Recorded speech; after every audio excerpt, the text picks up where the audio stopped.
Hello friends, welcome to our channel. இன்றைக்கி நம்ம சேனலில் பார்த்திங்கன்னா நம்ம ரித்திக் மிமித்ராவுக்கு என்ன செஞ்சு கொடுத்தோம், அவங்க எப்படி அதை சாப்பிட்றாங்க அப்படிங்கிறத பற்றி தான் நம்ம பார்க்க போகிறோம்.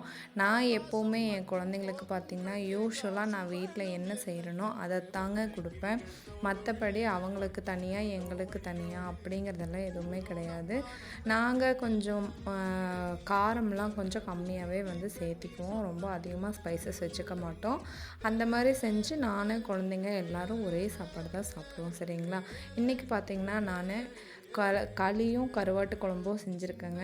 என் குழந்தைங்களுக்கு பார்த்திங்கன்னா பாரம்பரிய உணவுகள் எல்லாமே வந்து கொடுத்து தான் வந்து நான் அவங்கள பழக்கப்படுத்தியிருக்கேன். நான் எந்த சாப்பாடு செஞ்சாலும் அவங்க அதையே சாப்பிட்டுக்குவாங்க. அந்த மாதிரி தான் அவங்கள ஃபஸ்ட்லேருந்தே நான் கொண்டு வந்திருக்கேன். இன்றைக்கி பார்த்திங்கன்னா களியும் கருவாட்டு குழம்பும் செஞ்சு அதையே தான் குழந்தைங்களுக்கும் கொடுக்குறேன். அவங்களும் அதை வந்து விரும்பி சாப்பிட்றாங்க. நாங்கள் ஸ்டார்டிங்லேருந்தே வந்து இந்த மாதிரி ஹெல்தியான ஃபுட்ஸ் எல்லாம் குழந்தைங்களுக்கு கொடுத்து பழக்கிட்டோம். அவங்க வந்து களி சாப்பிட மாட்டேன், இது வேணாம் அது வேணாம் அப்படின்னு எதுவுமே அவங்க சொல்ல மாட்டாங்க. நல்லபடியாகவே சாப்பிட்டுக்குவாங்க. ஓகேங்க, இன்றைக்கி வீடியோ இவ்வளோ தான். நாளைக்கு